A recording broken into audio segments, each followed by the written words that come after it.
Hello friends, आज के video में अपन किसी भी आयनिक स्पीसीज या इंटरमीडिएट पे फॉर्मल चार्ज कैसे निकालते हैं या फॉर्मल चार्ज कैसे दर्शाया जाता है वो निकालेंगे। तो अपना आज का टॉपिक रहेगा formal charge on intermediate and other ionic species, यानी किसी भी आयनिक स्पीसीज पे अपन चार्ज कैसे निकालते हैं वो देखेंगे। तो देखो, आपने कई बार देखा होगा, जैसे NH4 लिखा है तो इस पे आपने +1 चार्ज देखा होगा। कार्बोनेट आयन लिखते हो तो CO3-2 देखा होगा।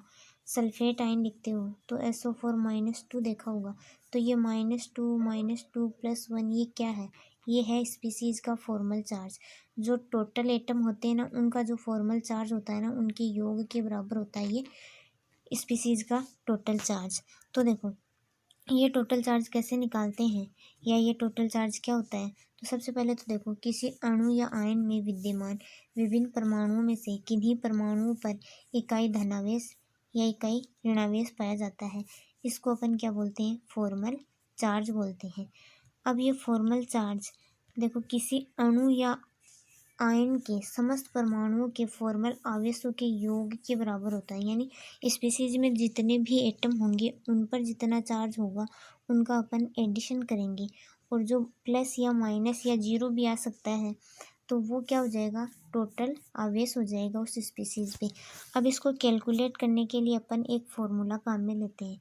फॉर्मल चार्ज को कैलकुलेट करने के लिए अपन एक फॉर्मूला काम में लेते हैं, और वो फॉर्मूला क्या है कि उदासीन परमाणु के संयोजकता कोष में विद्यमान इलेक्ट्रॉन की संख्या में से अपन नॉन बॉन्डिंग इलेक्ट्रॉन और कोवलेंट बॉन्ड इनको जोड़ के घटा देंगे। तो फॉर्मल आवेश का फॉर्मूला क्या है? उदासीन परमाणु के संयोजकता कोष में विद्यमान इलेक्ट्रॉन की संख्या माइनस अबंधी इलेक्ट्रॉन यानी नॉन बॉन्डिंग इलेक्ट्रॉन प्लस सह संयोजी बंधों की संख्या यानी नंबर ऑफ कोवलेंट बॉन्ड। अब देखो, अपन एग्जांपल लेते हैं NH4 का। तो देखो, अपन पहले 4 हाइड्रोजन है इसमें, तो चारों हाइड्रोजन पे निकालेंगे और फिर नाइट्रोजन पे निकालेंगे, और फिर जो मतलब इनको टोटल जोड़ लेंगे। फिर जो प्लस या माइनस या जीरो भी आ सकता है वो उसका क्या हो जाएगा?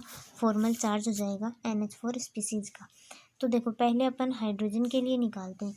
हाइड्रोजन के लिए फॉर्मल चार्ज, तो हाइड्रोजन के संयोजकता कोष में इलेक्ट्रॉन है एक, नॉन बॉन्डिंग इलेक्ट्रॉन एक भी नहीं है हाइड्रोजन के पास।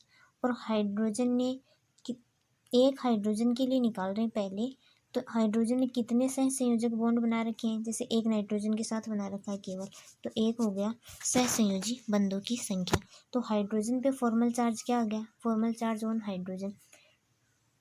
संयोजकता कोष में कितने इलेक्ट्रॉन है? एक, तो एक माइनस नॉन बॉन्डिंग इलेक्ट्रॉन कितने? जीरो, तो जीरो प्लस सह संयोजी बंधों की संख्या एक, तो ये क्या आ गया? 1 - 1 यानी जीरो। यानी हाइड्रोजन पे जो फॉर्मल चार्ज है वो कितना आ गया आपका? जीरो। अब ऐसे ही अपन नाइट्रोजन पे निकालेंगे। तो नाइट्रोजन के संयोजकता कोष में इलेक्ट्रॉन कितने हैं? 5। तो नाइट्रोजन के संयोजकता कोष में इलेक्ट्रॉन हो गए 5। अब देखो, नाइट्रोजन के पास जैसे अपन ने NH4 बना रखा है, तो इसने 4 बॉन्ड तो हाइड्रोजन के साथ बना रखे। यहाँ पे कोई नॉन बॉन्डिंग इलेक्ट्रॉन है क्या? नहीं है, तो ये आ गया जीरो। अब नाइट्रोजन ने कितने कोवलेंट बॉन्ड बना रखे हैं? देखो, 4 हाइड्रोजन के साथ 4 कोवलेंट बॉन्ड बना रखे हैं, तो सह संयोजक बंधों की संख्या आ गई 4। तो फॉर्मल चार्ज ऑन नाइट्रोजन क्या हो जाएगा? संयोजकता कोष में विद्यमान इलेक्ट्रॉन की संख्या 5 माइनस 0 प्लस 4, तो यहाँ पे क्या आ गया? +1 चार्ज आ गया नाइट्रोजन पे। अब जो स्पीसीज का टोटल चार्ज होता है वो जितने भी एटम होते हैं उनके फॉर्मल चार्ज के इक्वल होता है, उनके फॉर्मल चार्ज के योग के इक्वल होता है। तो ये तो हो गया, हाँ, नाइट्रोजन पे +1 चार्ज प्लस एक हाइड्रोजन पे 0 चार्ज है, तो 4 हाइड्रोजन है तो 4 × 0, तो टोटल चार्ज कितना आ गया? +1। तो अतः NH4 एक धनावेश आएगा NH4 पर, और इसका सूत्र क्या हो जाएगा? तभी अपन ये लिखते हैं NH4 पॉजिटिव, यानी नाइट्रोजन पे +1 चार्ज है। तो अमोनियम आयन को अपन क्या लिख सकते हैं? NH4+। ऐसे चार्ज निकालते हैं। अब देखो, नेक्स्ट एग्जाम्पल अपन लेते हैं। यहाँ पे दो टाइप के क्या है? यहाँ पे दो टाइप के कार्बन है, एक तो CH3 वाला और एक CH2 वाला। दोनों के लिए अलग अलग निकालेंगे। तो पहले तो अपन हाइड्रोजन के लिए निकालेंगे, तो हाइड्रोजन के लिए निकालो। देखो, हाइड्रोजन का फॉर्मल चार्ज तो वही आएगा जीरो। संयोजकता कोष में एक इलेक्ट्रॉन है, एक ही बॉन्ड बना रखा है, नॉन बॉन्डिंग इलेक्ट्रॉन है नहीं। तो हाइड्रोजन के लिए तो फॉर्मल चार्ज आ जाएगा 0, जो अपन ने पहले वाले एग्जाम्पल में देखा है। अब देखो कार्बन के लिए निकालते हैं, तो दोनों कार्बन के लिए अलग अलग निकालेंगे। एक तो CH2 वाले कार्बन के लिए, तो इसके संयोजकता कोष में इलेक्ट्रॉन की संख्या कार्बन की 4 होती है। अब देखो इस पर 2 इलेक्ट्रॉन दर्शाए हुए हैं नॉन बॉन्डिंग, तो इसके लिए नॉन बॉन्डिंग इलेक्ट्रॉन हो जाएंगे 2। सह संयोजी बंधों की संख्या हो जाएगी इसके लिए 3। देखो एक इस हाइड्रोजन के साथ, एक इस हाइड्रोजन के साथ और एक कार्बन के साथ, तो सह संयोजी बंधों की संख्या इसके लिए कितनी हो जाएगी? 3 हो जाएगी। तो इस पे फॉर्मल चार्ज कितना आएगा? CH2 वाले पे इस पे फॉर्मल चार्ज आ जाएगा 4 - 2 + 3, ये हो जाएगा। तो यहाँ -1 चार्ज आएगा CH2 वाले कार्बन पे। फिर अपन निकालते हैं CH3 वाले कार्बन पे, तो कार्बन के संयोजकता कोष में कितने इलेक्ट्रॉन है? 4। अब देखो इस पे कोई भी नॉन बॉन्डिंग इलेक्ट्रॉन नहीं था, तो ये अबंधी इलेक्ट्रॉन 0। और देखो इसके जो सह संयोजी बंध थे ऊपर देखो, वो इसके 4 हैं। देखो यहाँ पे 4 बॉन्ड बना रखे हैं, तो इसके जो सह संयोजी बंधों की संख्या आ जाएगी वो आ जाएगी 4। तो टोटल जो फॉर्मल चार्ज आएगा इसका वो क्या हो जाएगा? 4 - 0 + 4, यानी 0 चार्ज आएगा इस पे। अब अपन को ये पूरी स्पीसीज थी, इस पे फॉर्मल चार्ज निकालना है। तो इस पे फॉर्मल चार्ज निकालोगे तो कैसे निकालोगे? सबका योग ही तो करोगे। तो हाइड्रोजन कितने हैं? 5 हाइड्रोजन है, तो एक हाइड्रोजन पे 0, तो 5 पे 5 × 0 प्लस CH2 वाले कार्बन है, उस पे कितना चार्ज आया था? -1, तो ये।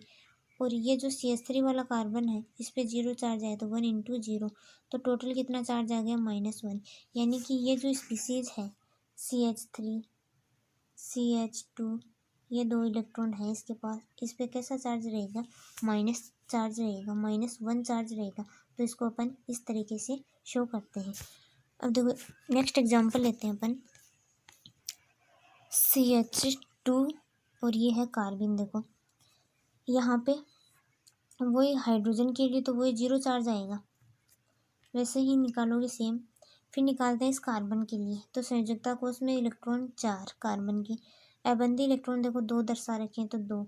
अब इसने सह संयोजक बंध कितने बना रखे हैं? 2 हाइड्रोजन के साथ इसने 2 बॉन्ड बना रखे हैं, तो सह संयोजी बंधों की संख्या होगी 2। तो फॉर्मल चार्ज क्या हो गया? 4 - 2 + 2, तो 0। यानी कि ये जो स्पीसीज है इस पे फॉर्मल चार्ज कितना आएगा? 0 आएगा। तो कहने का मतलब ये है, इस स्पीसीज में समस्त परमाणुओं पर फॉर्मल चार्ज 0 है, अतः ये एक उदासीन स्पीसीज है। इसलिए इसका जो सूत्र रहेगा वो जैसा है वैसा का वैसा ही रहेगा, यानी इस पे कोई चार्ज नहीं है, ये उदासीन स्पीसीज है। तो किसी भी स्पीसीज पे अपन चार्ज निकालने के लिए ये वाला फॉर्मूला काम में लेते हैं। इस फॉर्मूले की सहायता से अपन किसी भी स्पीसीज पे फॉर्मल चार्ज निकाल सकते हैं। फॉर्मल चार्ज निकालने का सूत्र है उदासीन परमाणु के संयोजकता कोष में विद्यमान इलेक्ट्रॉन की संख्या माइनस अबंधी इलेक्ट्रॉन प्लस सह संयोजी बंधों की संख्या को संयोजकता कोष के इलेक्ट्रॉनों में से घटा देते हैं। प्रत्येक एटम का फॉर्मल चार्ज निकालकर जो स्पीसीज अपन को दे रखी है उसके प्रत्येक एटम का निकालने के बाद उनको जोड़ देते हैं। जो टोटल चार्ज आता है प्लस में भी आ सकता है, माइनस में भी आ सकता है और जीरो भी आ सकता है। तो 0 आएगा तो वो स्पीसीज कैसी होगी? उदासीन होगी। प्लस का आएगा तो धनायनिक स्पीसीज होगी और माइनस का आएगा तो ऋणायनिक स्पीसीज होगी। आज के लिए इतना ही। Thanks for watching.